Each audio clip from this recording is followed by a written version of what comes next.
Sabe, quando a gente pensa em Parkinson, a primeira imagem que costuma vir à cabeça é o tremor, não é? Mas, e se eu te disser que a luta diária para muita gente vai muito, mas muito além disso?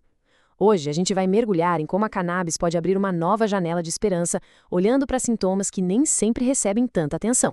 Pois é exatamente isso. O tremor é, na verdade, só a ponta do iceberg. A verdadeira batalha, aquela do dia a dia, muitas vezes é travada contra uma rigidez que parece que trava o corpo e um cansaço absurdo que a falta de sono só piora. É essa a realidade que a gente vai investigar hoje. Para a gente entender essa história toda, que é bem complexa, nosso roteiro vai ter 6 paradas. Vamos começar com os sintomas, depois mergulhar na neurociência por trás do problema, explorar um sistema biológico alternativo, ver como a cannabis entra nessa equação e, no final, dar uma espiada no que o futuro da neurologia nos reserva. Então vamos lá, começando pelo começo. Quais são os verdadeiros desafios motores do Parkinson? O tremor leva toda a fama, mas a história completa, essa é bem mais profunda. Olha, o que realmente muda o jogo aqui é a tal da bradicinesia, essa lentidão de movimento. Imagina só, você quer pegar um copo, mas o corpo simplesmente não obedece ao comando.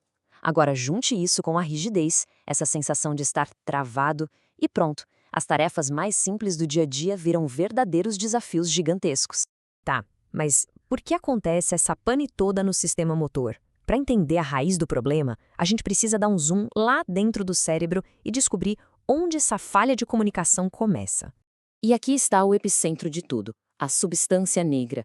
Pense nela como se fosse a grande usina de energia que produz dopamina, o óleo lubrificante dos nossos movimentos.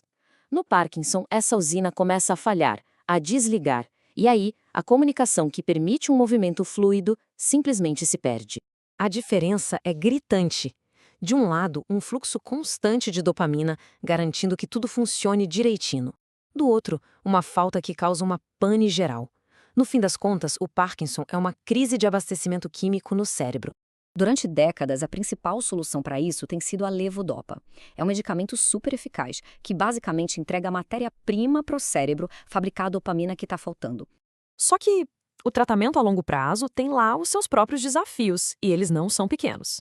E aqui a gente vê uma ironia muito cruel.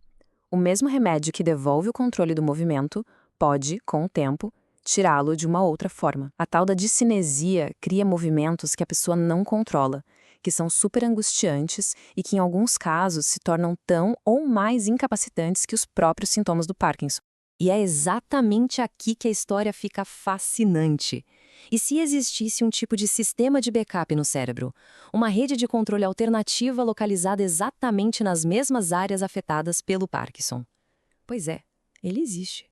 Pense nesse sistema como uma grande rede reguladora paralela que o nosso corpo usa para manter tudo em equilíbrio, em harmonia. É a tal da homeostase. E isso aqui é fundamental. O cérebro, na sua própria tentativa de se ajustar, de se curar, aumenta a sensibilidade desse sistema alternativo. É como se ele estivesse gritando por ajuda, sabe? Apontando para uma nova estrada terapêutica que a gente pode começar a explorar. Ok, então, como é que os compostos da planta cannabis, tipo o THC e o CBD, entram nessa história para, talvez, aproveitar esse sistema alternativo? A cannabis aqui não age como uma bala de prata, mas sim como um canivete suíço. O THC, por exemplo, funciona como um lubrificante para os músculos, ajudando a aliviar a rigidez. Já o CBD age como um escudo, protegendo os neurônios que ainda estão lá. E, para completar, a combinação deles pode até ajudar a controlar aqueles efeitos colaterais do tratamento padrão. Bom, tudo isso soa muito promissor, eu sei. Mas agora a gente precisa colocar o pé no freio e olhar com muito cuidado para as evidências clínicas e, principalmente, para a segurança do paciente. Então, vamos direto à pergunta que não quer calar. O que os grandes estudos com seres humanos realmente dizem sobre isso? A verdade é que a ciência ainda não bateu o martelo. A gente tem estudos bem promissores de um lado, mas tem outros que são inconclusivos. A enorme variedade de produtos de cannabis, as diferentes dosagens, as respostas individuais de cada pessoa, tudo isso transforma a pesquisa num verdadeiro quebra-cabeça. E aqui a gente precisa falar de algo seríssimo: segurança. Pacientes com Parkinson já costumam ter a pressão mais baixa.